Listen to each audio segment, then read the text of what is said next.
आज हम exercise 2.4 question number 8 solve करेंगे। तो इसमें हमारे पास कोई फंक्शन गिवन है f of x is equal to mx if x less than 3 and if x is equal to 3 minus 2x plus 9 if x is greater than 3। तो इसमें condition है find the value of m and n। m और n की value निकालना है if it is continuous, अगर ये function continuous है। तो पहले हम ये चीज पढ़ते हैं कि फंक्शन कंटीन्यूअस होने का क्या मतलब है और फंक्शन के डिसकंटीन्यूअस होने का क्या मतलब है। तो हम सपोज करते हैं कि एक हमारे पास कोई फंक्शन है f of x और इसको चेक करना है a पे कि ये वाला फंक्शन a पे कंटीन्यूअस है या नहीं है। तो हम क्या करेंगे कि एक हम इसकी लेफ्ट हैंड लिमिट निकालेंगे, एक हम इसकी राइट हैंड लिमिट निकालेंगे और एक फंक्शन वैल्यू निकालेंगे। तो हम क्या लिखेंगे कि limit x approaches to a plus लिख देंगे और यहाँ पे लिखेंगे f ऑफ x, इसको हम कहेंगे लेफ्ट हैंड लिमिट। फिर उसके बाद इज इक्वल टू करके एक हम इसकी लेंगे फंक्शन वैल्यू, यानी डायरेक्ट फंक्शन में वैल्यू पुट करेंगे, इसको हम कहते हैं फंक्शन वैल्यू। एक लेफ्ट हैंड लिमिट निकालेंगे और एक हम फंक्शन वैल्यू निकालेंगे। दूसरा हम निकालेंगे राइट हैंड लिमिट, यानी limit x approaches to a plus a minus और यहाँ पे लिख देंगे f ऑफ x। तो अगर ये तीनों वैल्यू आते हैं बराबर तो इसका मतलब है ये फंक्शन इस पॉइंट पे कंटीन्यूअस है। अच्छा, यहाँ पे a प्लस और a माइनस का मतलब ये जब हम लिखते हैं a प्लस तो यहाँ पे हमारे पास कंडीशन दिए हुए कि इस वाले फंक्शन को हम यूज करेंगे जब x लेस देन 3 होगा, यानी हमारे पास क्या होगा ये वाला x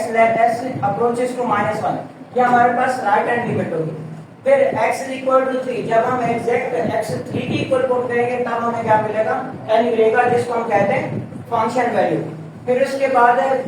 x ग्रेटर देन 3 का मतलब है जिस तरह हम लिखेंगे limit x approaches to a plus, तो ये वाला फंक्शन उस वक्त लेंगे जब हम लेफ्ट हैंड लिमिट को यूज करेंगे। तो लेफ्ट हैंड लिमिट निकालेंगे, राइट हैंड लिमिट निकालेंगे और फंक्शन वैल्यू निकालेंगे। अगर ये तीनों आ जाते हैं बराबर तो हम कहेंगे ये फंक्शन कंटीन्यूअस है किसी पॉइंट a पे, और अगर ये तीनों बराबर नहीं है तो हम कह देंगे फंक्शन डिसकंटीन्यूअस है। तो क्योंकि इस वाले क्वेश्चन में हमें ये चेक नहीं करना कि ये फंक्शन 3 पे कंटीन्यूअस है या नहीं, हमें तो ये सुनने क्वेश्चन में खुद ही बता दिया कि इसमें m और n की वैल्यू निकालें, बल्कि क्वेश्चन क्या है खुद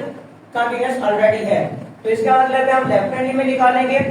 फंक्शन वैल्यू निकालेंगे, राइट हैंड में निकालेंगे और तीनों को खुद इक्वल कर देंगे। अगर इन तीनों का आंसर इक्वल आए ना, लेकिन हम खुद इक्वल कर देंगे क्योंकि कंडीशन में लिखा हुआ है इट इज कंटीन्यूअस, ये कंटीन्यूअस फंक्शन है। तो हम स्टार्ट करते हैं पहले लेफ्ट हैंड में लेंगे, यहां पे हम लिखेंगे limit x approaches to 3 plus,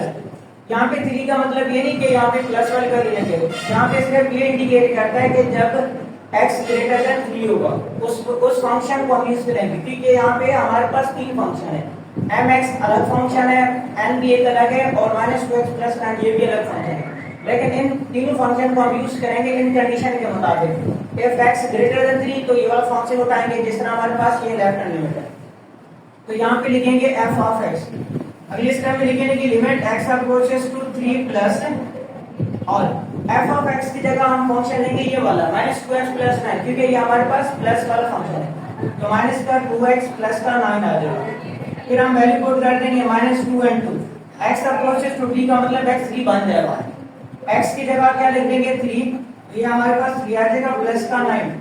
2 3 का 6 माइनस का 6 प्लस का 9, ये हमारे पास आंसर आ जाएगा 3 आ जाएगा। तो हमने लेफ्ट हैंड लिमिट निकाल लिया। अब हम निकालते हैं राइट हैंड लिमिट, यानी आप हम लिखेंगे limit x approaches to 3 minus का मतलब जब x की वैल्यू क्या लेस देन 3 हो, लेफ्ट हैंड लिमिट उस वक्त यूज करेंगे x ग्रेटर देन 3 हो। अब लेफ्ट हैंड लिमिट में चाहे यहाँ पे 3 हो कुछ भी हो, हम देखिए लेफ्ट हैंड लिमिट में जब ग्रेटर देन इक्वल हो, और राइट हैंड लिमिट यूज करेंगे जब लेस देन वाला सिंबल होगा। Limit x approaches to 3 f of x, दोबारा लिखेंगे limit x approaches to 3 minus, और कौन सा फंक्शन यूज करेंगे यहाँ पे x लेस देन 3 है तो हमारे पास mx है, तो यहाँ पे हम लेंगे mx। फिर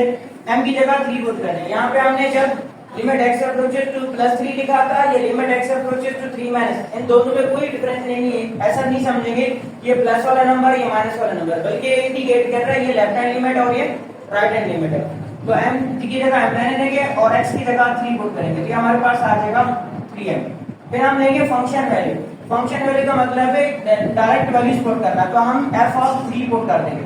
और यहाँ पे लिखा हुआ है जब x 3 के इक्वल हो जाएगा तो हमारा आंसर क्या आ जाएगा n आएगा। यहाँ पे कोई वेरिएबल नहीं जिसमें वैल्यू स्टोर करें तो हम लिखेंगे f of 3 is equal to direct n के बराबर नहीं है। तो हमने लेफ्ट हैंड लिमिट भी निकाल लिया, राइट हैंड लिमिट भी निकाल लिया और फंक्शन वैल्यू भी निकाल लिया। तो इसके बाद हम लिखेंगे according to given condition, according to given condition function की क्या हमारे पास कंटीन्यूअस है तो left hand limit, right hand limit और फंक्शन वैल्यू तीनों का आंसर को इक्वल कर देंगे। तो यहाँ पे हम क्या लिखेंगे limit x approaches to 3 plus f of x is equal to f of 3 is equal to limit x approaches to 3 minus f limit x approaches to 3 plus f of x का answer हमारे पास 3 है तो यहाँ पे 3 लिख देंगे is equal to और f of 3 का आंसर हमारे पास n आया वो लिख देंगे is equal to limit x approaches to 3 minus right hand limit का आंसर हमारे पास आया 3 हम तो इसको लिख देंगे। ये हमारे पास आ जाएगा 3 है, ये इसका आंसर n है। तो अब क्या करेंगे पहले हम 3 को इक्वल करेंगे n के इक्वल, फिर हम 3 को इक्वल करेंगे 3m के। यहाँ कह देगा 3 इज इक्वल टू n और दूसरी बार लिखेंगे 3 इज इक्वल टू 3m। 3 से 3 कैंसिल हो जाएगा, m इज इक्वल टू आ जाएगा 1 और यहाँ पे n इज इक्वल टू 3। तो ये हमारे पास क्वेश्चन था कि f of x is equal to mx if x less than 3, n आएगा if x is equal to 3 minus 2x plus 9 if x is greater than 3। तो हमारे पास m और n की वैल्यू एक्सरसाइज 2.4 क्वेश्चन नंबर हमारे पास 9 है। f of x is equal to 2x plus 5 under root minus x plus 7 under root divided by x minus 2, x is not equal to 2। इसके बाद हमारे पास आएगा k when x is equal to 2। Find the value of k at x is equal to 2 if it is continuous।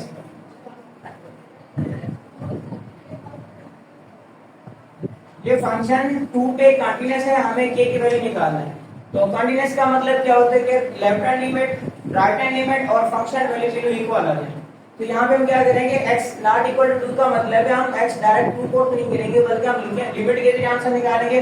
x is equal to 2 का मतलब ये हमारे पास function value, ये हमारे पास फंक्शन वैल्यू डायरेक्ट x को 2 इंपोर्ट करेंगे तो याद आएगा और यहाँ पे x इज इक्वल टू 2 को नहीं करेंगे बल्कि हम इसको लिमिट के जरिए सॉल्व करेंगे। तो हम स्टार्ट करते हैं लिमिट x अप्रोचेस टू 2। अच्छा हम यहाँ पे 2 प्लस या 2 माइनस भी नहीं लिखेंगे, ना हम लेफ्ट हैंड में निकालेंगे ना ही राइट हैंड में निकालेंगे क्योंकि हमारे पास x ग्रेटर देन 2 या x लेस देन 2 वाला कोई कंडीशन नहीं है। हम डायरेक्ट सिर्फ लिमिट इक्वल करेंगे लिमिट x अप्रोचेस टू 2, यानी यहाँ पे हम ये लिखेंगे कि लिमिट वैल्यू और फंक्शन वैल्यू को कंपेयर करेंगे। लिमिट वैल्यू का मतलब है इसके अंदर लिमिट पुट करके जो आंसर निकालेंगे और फंक्शन वैल्यू का मतलब है जब हम डायरेक्ट x 2 के बराबर करेंगे तो दो चीजों को कंपेयर करेंगे। Limit x approaches to 2 f of x, फिर हम लिखेंगे लिमिट x अप्रोचेस टू 2 और फंक्शन का हमारे पास है 2x plus 5 under root minus x plus 7 under root divided by x minus 2। ये हमारे पास फंक्शन, यहाँ पे क्या करेंगे limit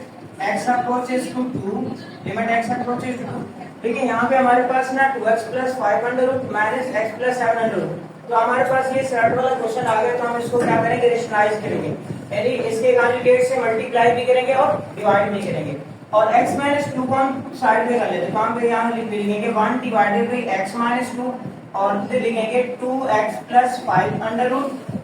minus x plus 7 under root और मल्टीप्लाई करेंगे इसके कॉन्जुगेट से 2x plus 5 अंडर रूट तो बीच में प्लस लिखेंगे 2x plus 5 under root plus x plus 7 under root और डिवाइड करेंगे 2x plus 5 under root plus x plus 7 under root. तो हमने क्या किया, ये हमारे पास थर्ड वाली टाइप वाला क्वेश्चन बन गया तो हमने इसको रेशनलाइज करने के लिए इसके कॉन्जुगेट से मल्टीप्लाई भी किया और डिवाइड भी किया। फिर हम लिखेंगे limit x approaches to 2 1 divided by x minus 2, ऊपर वाले नंबर को ऊपर से मल्टीप्लाई करेंगे तो यहाँ इनके बीच में प्लस है और इनके बीच में माइनस और यहाँ पे प्लस है तो हमारे पास बन रहा है a minus b multiplied by a plus b, ये बनेगा a square minus b square. पहले वाले नंबर को पहले से मल्टीप्लाई करेंगे तो उसका स्क्वायर हो जाएगा तो यहाँ पे हम लिखेंगे 2x plus 5 under root whole का स्क्वायर, यहाँ पे माइनस है यहाँ पे प्लस है तो plus minus minus x plus 7 को x plus 7 से मल्टीप्लाई करेंगे तो x plus 7 under root whole का स्क्वायर हो जाएगा और नीचे वाले को एज इट लिख देंगे 2x plus 5 under root plus x plus 7 under root. यहाँ पे स्क्वायर रूट स्क्वायर कैंसिल हो जाएगा, ये भी स्क्वायर रूट स्क्वायर कैंसिल हो जाएगा। इसको हम लिखेंगे limit x approaches to 2, limit x approaches to 2 1 divided by x minus 2, और इसको हम ब्रैकेट में लिखेंगे, ये आएगा 2x plus 5, 2x plus 5 bracket में लिख देंगे, और बीच में माइनस है तो माइनस लिखेंगे, यहाँ पे स्क्वायर रूट और स्क्वायर कैंसिल होगा, x प्लस 7 आ जाएगा। यहाँ पे हम लिखेंगे माइनस x प्लस 7 डिवाइडेड भी आ जाएगा 2x प्लस 5 अंडर रूट और प्लस का x प्लस 7 अंडर रूट। तो यहाँ पे ब्रैकेट लगा देंगे। फिर उसके बाद हम लिखेंगे limit x approaches to 2 1 divided by x minus 2, इस ब्रैकेट को ओपन कर देंगे, तो हमारे पास आ जाएगा 2x प्लस 5 माइनस से मल्टीप्लाई करेंगे तो आ जाएगा माइनस का x और आगे आ जाएगा माइनस का 7 divided by 2x plus 5 under root और plus x plus 7 under root, और यहाँ पे ब्रैकेट क्लोज कर देंगे इसका। फिर इसके बाद लिखेंगे limit x approaches to 2 1 divided by x minus 2, और यहाँ पे आ जाएगा 2x में से x किया तो 1x बचेगा, यहाँ पे लिखेंगे x और प्लस का 5 माइनस का 2 तो यहाँ पे माइनस का 2 बचेगा, divided by x 2x plus 5 under root और plus x plus 7 under root, यहाँ पे स्क्वायर ब्रैकेट क्लोज कर देंगे। x माइनस 2 से x माइनस 2 कैंसिल हो जाएगा, तो आ जाएगा लिमिट x अप्रोचेस टू 2, तो आ जाएगा ऊपर आएगा 1 divided by 2x plus 5 under root और plus x plus 7 under root. तो लिमिट वाले क्वेश्चन को हम तब तक सॉल्व करते रहते हैं जब तक हमारे पास आंसर 0/0 है। अगर हम डायरेक्टली यहाँ पे शुरू में x की जगह 2 पुट कर देते, इस x की जगह 2 to the 4 plus 5 9 under root हो जाता, और यहाँ पे 2 प्लस 7 9 अंडर रूट है, तो ऊपर 9 अंडर रूट में से 9 अंडर रूट है, ऊपर मिलता हमें 0, x की जगह 2 पुट करके 2 में से दिया, यहाँ पे भी क्या मिलता 0। तो हम limit x approaches to 1 divided by 2x plus 5 x plus 7 ये हमारे पास आ जाएगा। अगर हम यहाँ पे x की जगह 2 पुट कर देते हैं 2 to the 4 प्लस 5 और यहाँ पे 2 प्लस 7 9 हो जाएगा, लेकिन हमारे पास 0/0 फॉर्म नहीं आ रहा। तो इस वाले क्वेश्चन में अगर हम शुरू में पुट करते हैं x की जगह 2 0/0 फॉर्म, तो लिमिट वाले क्वेश्चन को उस वक्त तक हम सिंप्लीफाई करते रहते हैं जब तक हमारे पास आंसर 0/0 फॉर्म ना आए। तो अगर हम यहाँ पे पुट कर देंगे तो हमारे पास आंसर 0/0 नहीं आएगा, तो डायरेक्ट लिमिट पुट करके भी हटा देंगे, लिमिट x अप्रोचेस टू 2 हटा देंगे। अब हम डायरेक्ट x की जगह 2 पुट कर देंगे, तो ये आ जाएगा 1 डिवाइडेड बाई 2 and 2, x की जगह लिखेंगे 2 प्लस का 5 और यहाँ पे आ जाएगा अंडर रूट, प्लस उसके बाद लिखेंगे x की जगह 2 प्लस का 7 और यहाँ पे अंडर रूट आ जाएगा, तो ये हमारे पास आ जाएगा 1 divided by 2 to the 4 plus 5 तो ये आ जाएगा 9 अंडर रूट और प्लस 7 प्लस 2 9 अंडर रूट आ जाएगा, तो 1 डिवाइडेड बाई 9 अंडर रूट 3 के बराबर, तो यहाँ पे 3 लिख देंगे प्लस और 9 अंडर रूट ये भी 3 के बराबर होता है, 3 प्लस 3 6 हो जाएगा, तो 1/6 आ जाएगा। तो लिमिट जब हमने पुट किया तो उससे हमारा आंसर आएगा 1/6। फिर हम चेक करते हैं कि फंक्शन वैल्यू कितना आती है, तो हमने लिमिट वैल्यू निकाली, अब हम निकालते हैं फंक्शन वैल्यू। तो यहाँ पे हम लिखेंगे f ऑफ डायरेक्ट x की जगह 2 पुट करेंगे तो हमारे पास k के बराबर है, क्योंकि क्वेश्चन में शुरू में लिखा हुआ था कि जब हम x को 2 के इक्वल पुट करेंगे तो हमारे पास k के बराबर आ जाएगा, तो f ऑफ 2 k के बराबर है और ये लिमिट वैल्यू हमारे पास है 1/6। तो यहाँ पे लिखेंगे according to given condition, according to given condition शुरू में क्वेश्चन भी लिखा हुआ था कि फंक्शन हमारे पास क्या है, कंटीन्यूअस है। कंटीन्यूअस का मतलब क्या है कि लेफ्ट हैंड लिमिट या लिमिट वैल्यू और फंक्शन वैल्यू बराबर रहेंगे, यानी limit value is equal to function value. Limit value हमारे पास है 1/6 और फंक्शन वैल्यू हमारे पास है k के बराबर है, तो लिमिट वैल्यू लिखेंगे 1/6 और फंक्शन वैल्यू लिखेंगे k, तो k की वैल्यू हमारे पास आएगी 1/6 आंसर है।